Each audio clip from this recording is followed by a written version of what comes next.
कानपुर साहब अपने आप में बिल्कुल अद्भुत है। इतना अद्भुत है कि पूरे देश में आप चले जाइए, आप कभी जाइए पंजाब, आप कभी जाइए बनारस, बनारस रेलवे स्टेशन पर उतरिए तो वहां पर लिखा रहता है कि बनारस का पान आपका स्वागत करता है। आप कभी आगरा जाइए तो लिखा रहता है आगरा का पेठा आपका स्वागत करता है। कभी हमारे कोई कानपुर में आता है तो रेलवे स्टेशन पर लिखा रहता है रूपानी चप्पल आपका स्वागत करता है। तो मैं उसी कानपुर से हूं, एक बार ताली बजा दीजिए जोरदार। अपने लोकल कवि के लिए हल्की ताली नहीं होनी चाहिए, नहीं आपको लगेगा लेकिन लोकल कवि के लिए तालियां कम आई। कानपुर अपने आप में साहब अद्भुत है। मैंने सर जीवन का सबसे बड़ा पाप विधायक जी ये कर दिया कि मैंने कानपुर वाले एक लड़के से टाइम पूछ लिया। मैं हरियाणा कवि सम्मेलन में गया तो वहां से लौट के आया तो मेरी घड़ी खराब। हमने एक लड़के से पूछा, हमने कहा टाइम क्या हो रहा है? तुमसे कह रहे गुरु तुरंत निकल लो, टाइम बहुत खराब है। और हमारे मुंह बिल्कुल मत रखना, तुम्हारा टाइम भी खराब हो जाएगा। तो हमने कहा यार टाइम ना बता दो तो ये बताओ तुम्हारा मूड क्यों खराब है? तो कहने लगा हमने एक लड़की से केवल इतना कहा कि बड़ी कमजोर है, कुछ खाया कर। वो हमारा 50,000 रुपए खा गई। तो तुम हमारे मुंह लगे हो, हमारे मुंह बिल्कुल मत रखना, हमारा दिमाग बहुत खराब है, पटक पटक के मारेंगे। तो हमने कहा यार किस बात पे मूड खराब है? कहने लगा गुरु एक लड़की के चक्कर में हम 5 साल से लगे थे। हम उसको दुनिया की सबसे मर्यादित, सबसे संस्कारित लड़की समझते थे। हम समझते थे कि हमसे प्यार करती है, हम इससे प्यार करते हैं। तो हमने कहा इसमें हुआ क्या? कहने लगा गुरु हमारे नगर निगम का चुनाव चल रहा है, उसको मिल गई है पार्षद की टिकट और पूरे शहर में होल्डिंग लगी है युवा दिलों की धड़कन पुष्पा पाल। तुम साले हमसे टाइम पूछ रहे हो?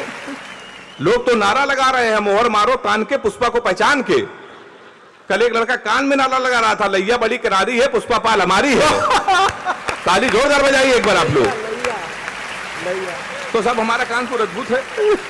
कानपुर एक ऐसा शहर है सर कि विधायक जी कैरियर बनाने के लिए यहाँ कोई खर्चा नहीं है। दिल्ली में जाइए तो दिल्ली के लोग अपने लड़के को डॉक्टर बनाते, लाखों रुपए का खर्चा।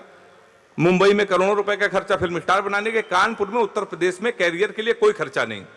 आप 250 रुपए का कुर्ता लीजिए, 150 रुपए का सफेद पैजामा, 300 रुपए के सफेद जूते, 50 रुपए का काला चश्मा, 40 रुपए का गले में डालने वाला अंगोछा और तैयार हो गया युवा हृदय सम्राट।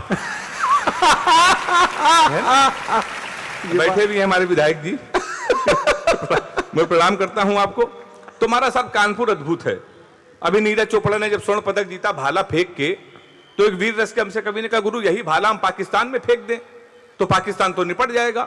हमने कहा नहीं ये हिंदुस्तान की बेइज्जती है, भाला इतना बड़ा और पाकिस्तान इतना बड़ा। मैंने 4 लाइन में पाकिस्तान को निपटा दिया है। अगर आपको लगे घास से कभी भी वीर रस की बात कर सकता है, पाकिस्तान को निपटा सकता है 4 लाइनों में, तो दोनों हाथ उठा के ताली बजा के अपने कानपुर के कवि को आप आशीर्वाद दीजिएगा। हमने कहा कपड़े जिसपे टंगते हैं वो कीली फेंक के मारेंगे, कपड़े जिसपे टंगते हैं वो कीली फेंक के मारेंगे, कसी हुई ना मिल पाई तो ढीली फेंक के मारेंगे।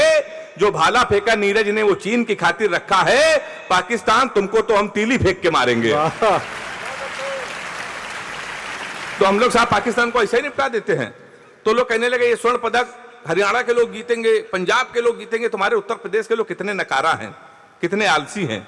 तो हमारे उत्तर प्रदेश के लोग साहब को कहता है कि नकारा है, आलसी हैं, तो मैं तो खुद यूपी का मुझे बहुत खराब लगता है। असल में हरियाणा के बच्चों में और हमारे यूपी के बच्चों में सर बहुत अंतर है। हरियाणा का लड़का सुबह 4 बजे जगता है, सबसे पहले वो जिम जाता है, जिम जाने के बाद आता है 2-4 घंटे मॉर्निंग वॉक करता है, टाइम्स ऑफ इंडिया पढ़ता है, 4-5 किलो फल खाता है, फिर वो सो जाता है। शाम को 6 बजे फिर वो सो के उठता है, फिर जिम जाता है, फिर फल खाता है, फिर 2-4 घंटे टहलता है, फिर वो सो जाता है। कुल मिला के हरियाणा के बच्चे, पंजाब के बच्चे एक दिन में 4-5 घंटे जिम, 4-5 घंटे मॉर्निंग वॉक करते हैं। हमारे उत्तर प्रदेश के लड़के, खासतौर पे कानपुर के, सुबह 9:30 बजे सो के उठते हैं, वो भी तब जब उनका बाप उनको लतियाता है। और उसके सबसे पहले वो जाता है घर के नजदीक पुलिस चौकी, दरोगा के साथ एक सेल्फी लेता है और फेसबुक में पोस्ट करता है, नए चौकी इंचार्ज राम किशोर कनौजिया भाई साहब का सानिध्य प्राप्त हुआ। बारीक ऑब्जर्वेशन। ये होता हमारे कानपुर में। फिर आके वो सो जाता है। शाम को 7-8 बजे उठता है, जब वो बियर की बोतल खोता है 4-4 लुंडों के साथ, तो उसी दरोगा को प्रेशर में फोन कर लेने के लिए स्पीकर खोल के फोन करता है, भाई साहब प्रणाम, पहचाना? तो दरोगा समझता गुरु इस समय उसके मुंह न लगे, उस समय तो उसके लगी हुई है। दरोगा उसका फोन काट देता है। फिर वही दरोगा मारते मारते 12 बजे उसको थाने में लेके आता है और अब की सेल्फी डालता है वही दरोगा। गुड्डू भैया 100 ग्राम चरस के साथ धरे गए। वाह।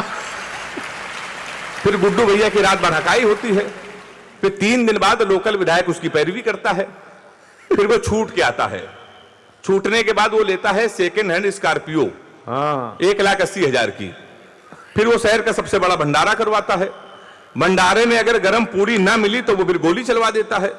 गोली चल चुकी होती तो फिर वो विधायक बन जाता है। विधायक बनने के बाद हमारे सामने बैठ के कवि सम्मेलन को सुनता है। लेकिन ये आदरणीय महेश जी के लिए हम कह नहीं सकते। तो आपको प्रणाम करते हैं। हमारे तो आप संरक्षक हैं। हमारे विधायक सर बहुत अच्छे हैं, बहुत अच्छे विधायक हमारे हैं। कानपुर के अन्य जो दलों के विधायक हैं वो भी बहुत अच्छे हैं। अभी मोदी जी ने सफाई अभियान जब पूरे देश में कर रखा तो हमारे कानपुर में भी सफाई अभियान चल रहा था। तो अभी 1 महीने पहले हमारे कानपुर के एक विधायक जी ने एक वृक्ष लगाया, एक पौधा, उसको आधे घंटे बाद बकरे ने खा लिया। शाम को विधायक जी ने उस बकरे को खा लिया। तो मैं ये नहीं बताऊंगा किस दल के हैं। तो मैं उसी कानपुर का हूं साहब। हमारे यहाँ कानपुर के लोग इतने अद्भुत होते हैं कि मैं आपको बता नहीं सकता। तो वीर रस के कवि सम्मेलन हमारे यहाँ जब होते हैं तो वीर रस के कवियों को हम लोग कम बुलाते हैं। तो हमारे डॉक्टर साहब हमसे कहते हैं दादा कि यार कानपुर में वीर रस के कवियों को तुम लोग क्यों नहीं बुलाते। तो हमने कहा सर ऑलरेडी कानपुर में इतनी वीरता है कि हम लोगों को बुलाने की जरूरत ही नहीं है। आपने कभी सुना कि 7-8 आदमी को मारने वाला आदमी भगवान के दर्शन करने गया हो? सुना कभी आपने? ये केवल कानपुर में संभव, क्योंकि उसको मालूम है जाना तो भगवान के पास में ही है। तो ये हमारा कानपुर है। इतनी वीरता हमारे यहाँ ऑलरेडी है। अद्भुत है हमारा साहब कानपुर। तो 7:30 बजे एक दिन हमारे पास यादव जी आ गए। कहेंगे हमको पांडे जी आशीर्वाद दे दो, हमको डिस्कवरी चैनल जाना है और शेर के साथ सेल्फी लेनी है। हमने कहा शेर के साथ सेल्फी लोगे तो मर जाओगे। कहने का क्यों, मोदी जी तो जा सकते हैं। हमने कहा यार वो देश के प्रधानमंत्री हैं, पूरी व्यवस्था उनके साथ चलती है, तेरे पास क्या व्यवस्था है? तो उसने कहा पांडे चिंता ना करो, एक क्वार्टर हमारी जेब में पड़ी है, हमको जाने दो। और वो यादव जी गए, उन्होंने शेर के साथ सेल्फी डाली। 15 जनवरी में कानपुर में उनकी याद में कवि सम्मेलन है जिसका संचालन डॉक्टर कुमार विश्वास जी कर रहे हैं। मुख्य अतिथि आदरणीय हमारे महाना जी रहेंगे। तो हमारा सर कानपुर अद्भुत है। कोरोना के समय कवि सम्मेलन ये बंद हो गया था, उसके बाद कवि सम्मेलन शुरू हुआ। तो मैं लपेटे में नेताजी में एक शो में आता हूं, तो एक नेताजी ने यूपी के कह दिया था कि वैक्सीन नहीं लगवाएंगे, ये भाजपा की है। तो हमने 4 लाइन से उनको निपटा दिया। हम लोग आदत से मजबूर। लपेटे में नेताजी में नेताओं को लपेटने के लिए ही हम लोग बुलाए जाते हैं। तो एक नेताजी ने कहा वैक्सीन नहीं लगवाएंगे, ये भाजपा की है। तो मैंने 4 लाइन में उनको निपटा दिया है। अगर वो निपट गए हो तो पूरा सदन हाथ उठा के मुझे आशीर्वाद देना। जिन्होंने कहा कि वैक्सीन नहीं लगवाएंगे, हमने उनको 4 लाइन सुनाई। हमने कहा सबको लगेगा दिन में, तुमको रात में लगाएंगे। जो बच के निकल के भागेगा उनको घात से लगाएंगे। राम भक्तों को टीका लगेगा आराम से बहुत, पर दंगाइयों को योगी जी अपने हाथ से लगाएंगे। हाँ, तो हम लोग को साहब ऐसा ही निपटा देते हैं। तो आप समझ गए होंगे, ताली बहुत अच्छी आपकी आ रही है। जब 370 हटी तो इमरान खान ने कहा इस पर हम इंटरफेयर करेंगे। तुमने कहा यार ये हमारे घर का मामला है, मोदी जी इसके लिए, तुम्हारी क्या जरूरत। तो मैंने 4 लाइन में इमरान खान को भी निपटा दिया। अगर वो भी निपट गए हो तो बिना फिर समर्थन करना। हमने कहा इमरान ज्यादा बोलोगे तो तुम्हारी दस्तार चली जाएगी, सर की पगड़ी। हमने कहा इमरान ज्यादा बोलोगे तो तुम्हारी दस्तार चली जाएगी, गोली चली इधर तो उस पार चली जाएगी। हमारे घर के मसले में तुम अम्मा ना बनो, अमित शाह को भेजेंगे, तुम्हारी सरकार चली जाएगी। चलिए, तो हम लोग साहब इस तरीके से निपटा लेते हैं। तो मैं लपेटे में नेताजी में आता हूं, इधर भाजपा के लोग बैठते हैं, सामने कांग्रेस के लोग। भाजपा वाले कहते हैं कि हमने 5 साल में बहुत कुछ किया, कांग्रेस वाले कहते हैं कि हमने कुछ नहीं किया। ये डिबेट हमारे घर पे चली आई है। मान लीजिए पत्नी अगर बीजेपी से है, पति अगर कांग्रेस का है, समाज में मजा आ जाए तो मुझे फिर आशीर्वाद देना। थी बीजेपी से पत्नी, बोली जून में चलो, जाने मन जल्दी हनीमून में चलो, अच्छे दिन आ गए हम डांस करेंगे, 4 साल हो गए रोमांस करेंगे। कांग्रेसी पति बोला हाल चलेंगे, जून में ही क्यों हर साल चलेंगे, जब 15 लाख अकाउंट में आ ही गए हैं, बुलेट ट्रेन से दोनों नैनीताल चलेंगे।